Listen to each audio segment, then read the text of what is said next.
driving his face into the mud. He shouted in pain, the sound muffled by the dirt, and then lay, stunned.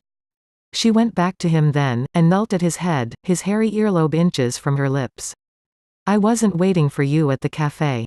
I was minding my own business," she said. "I don't like you. You shouldn't chase girls or the girls might turn around and catch you. Do you understand me? Tell me you understand me before I rip out your tongue and wipe your ass with it." They talked like this on the chat channels for the games all the time, the boys did, and she'd always disapproved of it. But the words had power, she could feel it in her mouth, hot as blood from a bit tongue. "Tell me you understand me." "Idiot," she hissed. "I understand," he said, and the words came mashed, from mashed lips and a mashed nose. She turned on her heel and began to walk away. He groaned behind her, then called out, "Whore. Stupid whore." She didn't think, she just acted. Turned around, ran at his still prone body, indistinct in the dusk, 1 step, 2 step, like a champion footballer coming in for a penalty kick, and then she did kick him, the fetid water spraying off her shoe's saturated toe as it connected with his big, stupid ribcage. Something snapped in there, maybe several somethings, and oh, didn't that feel wonderful. He was every man who'd scared her. Who'd shouted filthy things after her. Who'd terrorized her mother. He was the bus driver who'd threatened to put them out on the roadside when they wouldn't pay him a bribe. Everything and everyone that had ever made her feel small and afraid, a girl from the village. All of them. She turned around. He was clutching at his side and blubbering now, crying stupid tears on his stupid cheeks, luminous in the smudgy moonlight that filtered through the haze of plastic smoke that hung over Dharavi. She would up and took another pass at him, 1 step. 2 step, kick, and crunch, that satisfying sound from his ribs again. His sobs caught in his chest and then he took a huge, shuddering breath and howled like a wounded cat in the night, screamed so loud that here in Dharavi, the lights came on and voices came to the windows. It was as though a spell had been broken. She was shaking and drenched in sweat, and there were people peering at her in the dark. Suddenly she wanted to be home as fast as possible, if not faster. Time to go. She ran. Mala had loved to run through the fields as a little girl, hair flying behind her, knees and arms pumping, down the dirt roads. Now she ran in the night, the reek of the ditch water smacking her in the nose with each squelching step. Voices chased her through the night, though they came filtered through the hammer of her pulse in her ears, and later she could not say whether they were real or imagined. But finally she was home and pelting up the steps to the 3rd floor flat she had rented for her family. Her thundering footsteps raised cries from the downstairs neighbors, but she ignored them, fumbled with her key, let herself in. Her brother Gopal looked up at her from his mat, blinking in the dark, his skinny chest bare. "Mala. It's okay," she said. "Nothing. Sleep." "Gopal." He slumped back down. Mala's shoes stank. She peeled them off, using just the tips of her fingers, and left them outside the door. Perhaps they would be stolen, though you would have to be desperate indeed to steal those shoes. Now her feet stank. There was a large jug of water in the corner, and a dipper. Carefully, she carried the dipper to the window, opened the squealing shutter, and poured the water slowly over her feet, propping first one and then the other on the windowsill. Gopal stirred again. "Be quiet," he said. "It's sleep time." She ignored him. She was still out of breath, and the reality of what she'd done was setting in for her. She had kicked the idiot nephew, how many times? 2, 3, and something in his body had gone crack each time. Why had he blocked her? Why had he followed her into the night? What was it that made the big and the strong take such sport in terrorizing the weak? Whole groups of boys would do this to girls and even grown women sometimes, follow them, calling after them, touching them, sometimes it even led to rape. They called it Eve teasing and they treated it like a game. It wasn't a game. Not if you were the victim. Why did they make her do it? Why did all of them make her do it? The sound of the crack had been so satisfying then, and it was so sickening now. She was shaking, though the night was so hot, one of those steaming nights where everything was slimy with the low-hanging, soupy moisture. And she was crying, too. The crying coming out without her being able to control it, and she was ashamed of that, too, because that's what a girl from the village would do. Not brave General Robotwala. Calloused hands touched her shoulders, squeezed them. The smell of her mother in her nose. Clean sweat, cooking spice, soap. Strong, thin arms encircled her from behind. "Daughter, oh daughter, what happened to you? And she wanted to tell Mamaji everything, but all that came out were cries. She turned her head to her mother's bosom and heaved with the sobs that came and came and came in waves, feeling like they'd turn her inside out. Gopal got up and moved into the next room, silent and scared. She noticed this. Noticed all of it as from a great distance, her body sobbing, her mind away somewhere, cool and remote. Mamaji, she said at last. There was a boy. Her mother squeezed her harder. Oh, Mala, sweet girl. No Mamaji, he didn't touch me. He tried to. I knocked him down. Twice. And I kicked him until I heard things breaking, and then I ran home. Mala, her mother held her at arm's length. Who was he, meaning? Was he someone who can come after us, who can make trouble for us, who could ruin us here in Dharavi? He was Mrs. Dibayendu's nephew. The big one, the one who makes trouble all the time. Her mother's fingers tightened on her arms and her eyes went wide. Oh, Mala. Mala, oh, no. And Mala knew exactly what her mother meant by this, why she was consumed with horror. Her relationship with Mr. Banerjee came from Mrs. Dibayendu. And the flat, their lives. The phone and the clothes they wore, they all came from Mr. Banerjee. They balanced on a shaky pillar of relationships, and Mrs. Dibayendu was at the bottom of it. All resting on her shoulders. And the idiot nephew could convince her to shrug her shoulders and all would come tumbling down, the money, the security, all of it. That was the biggest injustice of all, the injustice that had driven her to kick and kick and kick. This oaf of a boy knew that he could get away with his grabbing and intimidation because she couldn't afford to stop him. But she had stopped him and she could not, would not, be sorry. I can talk with Mr. Banerjee, she said. I have his phone number. He knows that I'm a good worker, he'll make it all better. You'll see. Mamaji. Don't worry. Why? Mala, why? Couldn't you have just run away? Why did you have to hurt this boy? Mala felt some of the anger flood back into her. Her mother, her own mother. But she understood. Her mother wanted to protect her, but her mother wasn't a general. She was just a girl from the village, all grown up. She had been beaten down by too many boys and men, too much hurt and poverty and fear. This was what Mala was destined to become, someone who ran from her attackers because she couldn't afford to anger them. She wouldn't do it. No matter what happened with Mr. Banerjee and Mrs. Dibayendu and her stupid idiot nephew, she was not going to become that person. This scene is dedicated to Borders, the global bookselling giant that you can find in cities all over the world. I'll never forget walking into the gigantic Borders on Orchard Road in Singapore and discovering a shelf loaded with my novels.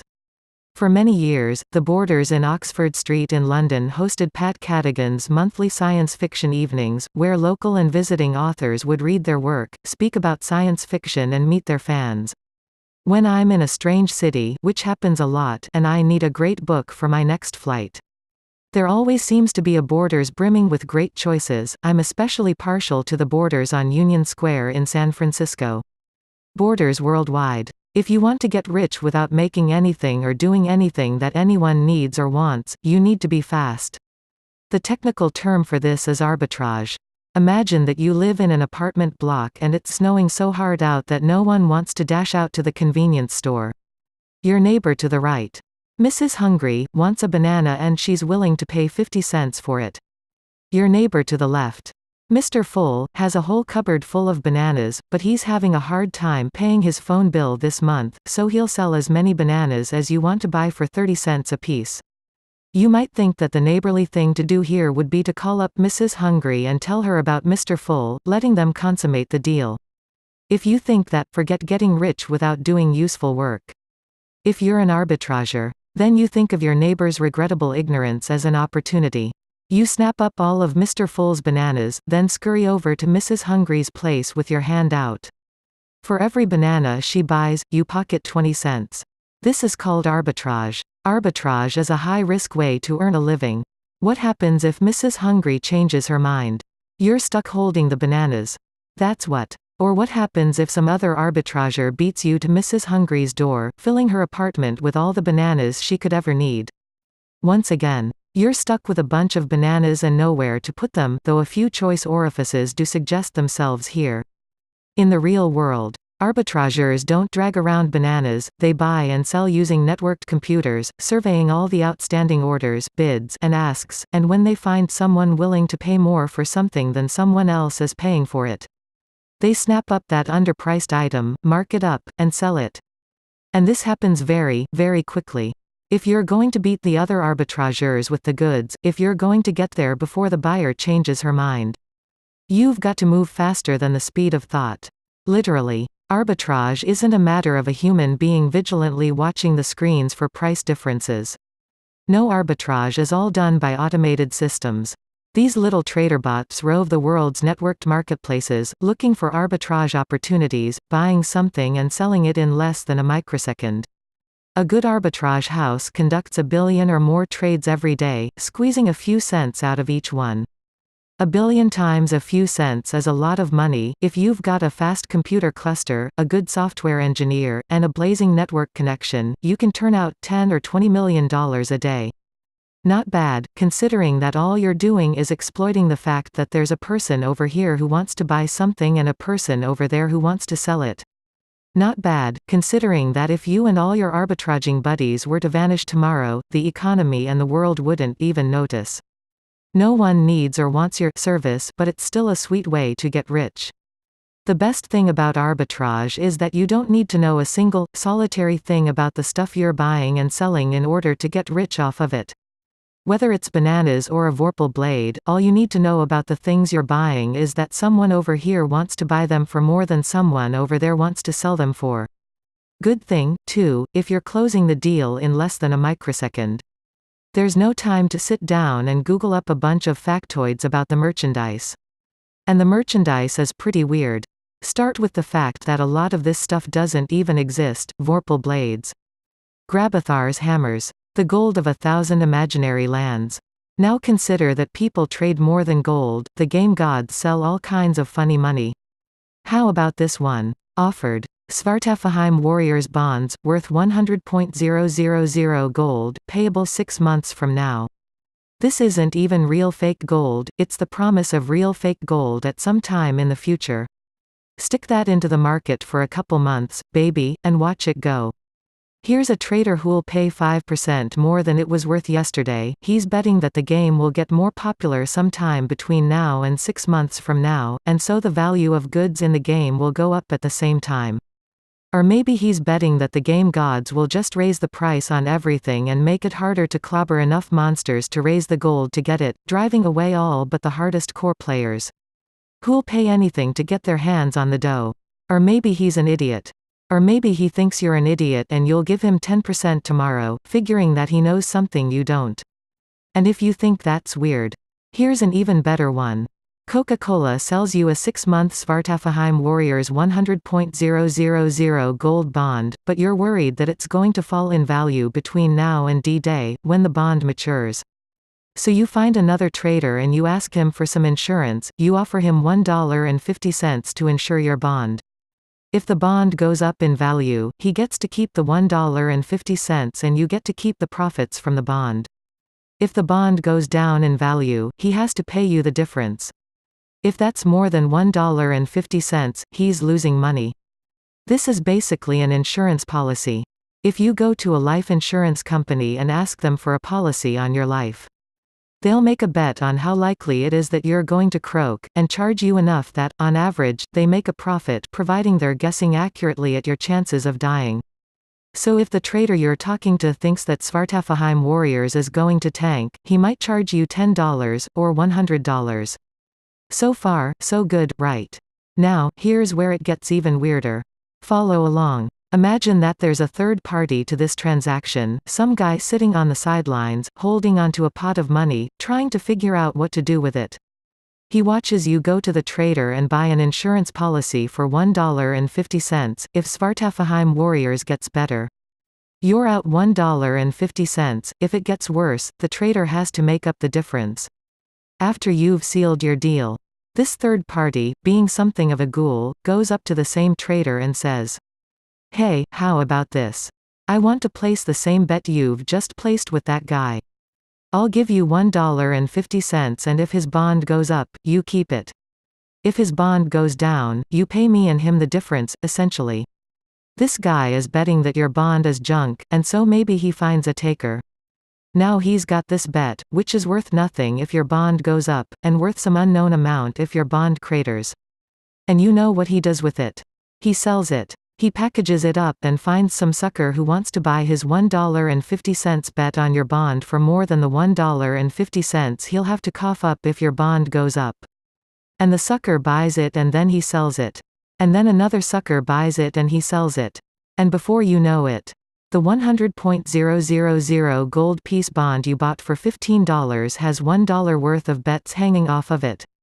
And this is the kind of thing an arbitrager is buying and selling. He's not carrying bananas from Mr. Full to Mrs. Hungry, he's buying and selling bets on insurance policies on promises of imaginary gold. And this is what he calls an honest day's work. Nice work if you can get it.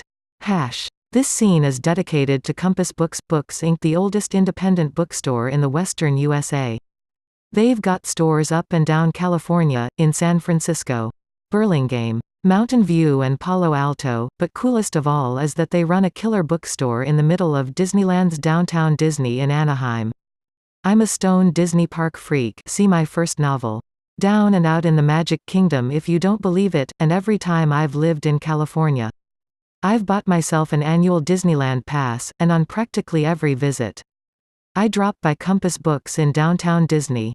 They stock a brilliant selection of unauthorized and even critical books about Disney, as well as a great variety of kids' books and science fiction, and the cafe next door makes a mean cappuccino.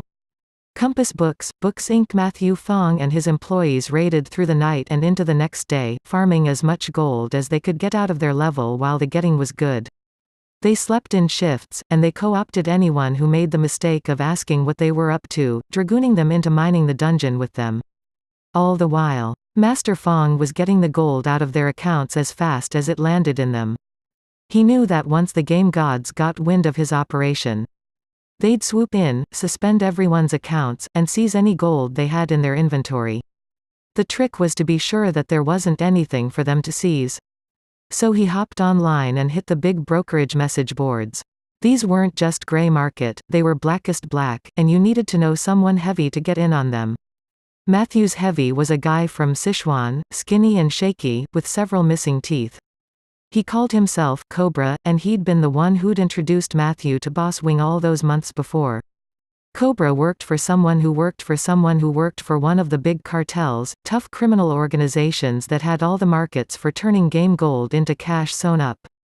Cobra had given him a login and a briefing on how to do deals on the brokernet.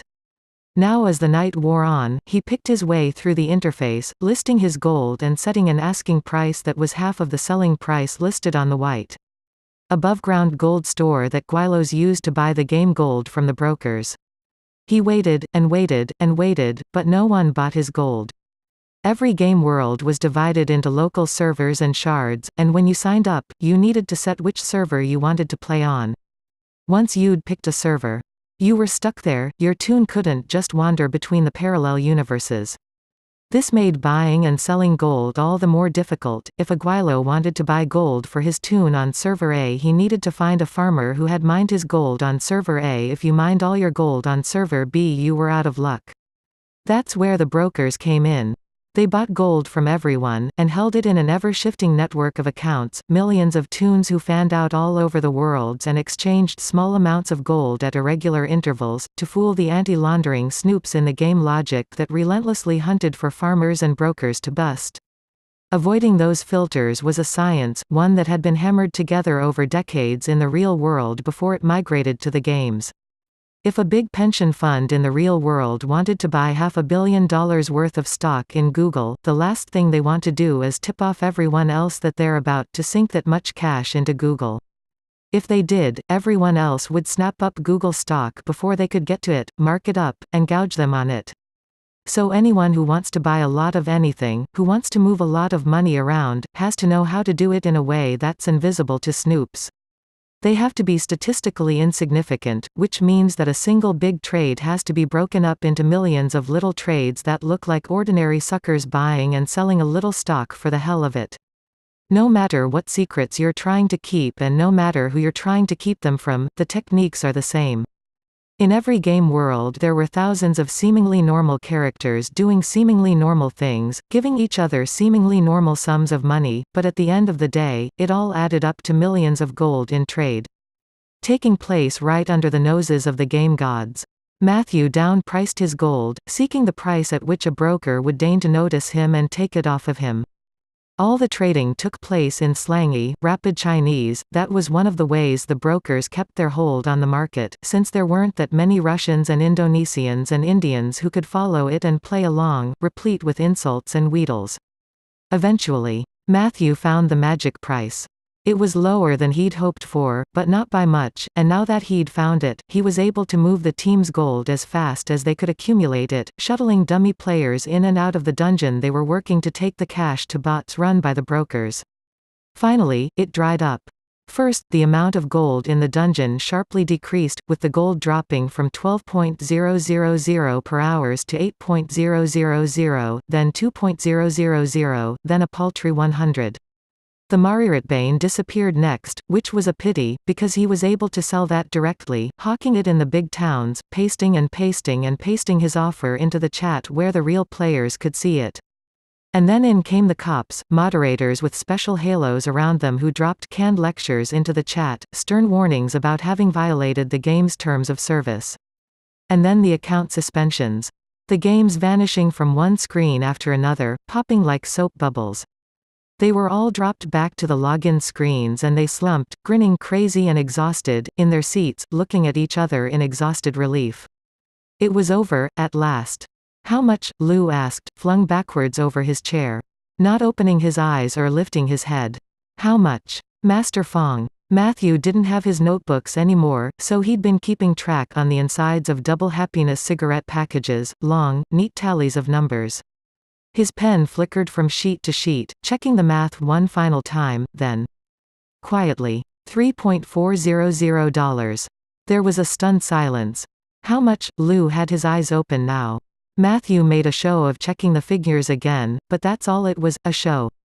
He knew that the numbers were right. $3,402.14. It was double the biggest score they'd ever made for Boss Wing. It was the most money any of them had ever made. His share of it was more than his father made in a month. And he'd made it in one night. Sorry, how much? 8.080 bowls of dumplings. Lou. That much. The silence was even thicker. That was a lot of dumplings. That was enough to rent their own place to use as a factory, a place with computers and a fast internet connection and bedrooms to sleep in, a place where they could earn, where they could grow rich as any boss. Lou leapt out of his chair and whooped, a sound so loud that the entire cafe turned to look at them, but they didn't care, they were all out of their seats now, whooping and dancing around and hugging each other. And now it was the day, a new day, the sun had come up and gone down and risen in their long labor in the cafe, and they had won. It was a new day for them and for everyone around them. They stepped out into the sun and there were people on the streets, throngs buying and selling, touts hustling, pretty girls in good clothes walking arm in arm under a single parasol. The heat of the day was like a blast furnace after the air-conditioned cool of the cafe, but that was good, too, it baked out the funk of cigarette mouth, coffee mouth. No food mouth. Suddenly, none of them were sleepy. They all wanted to eat. So Matthew took them out for breakfast.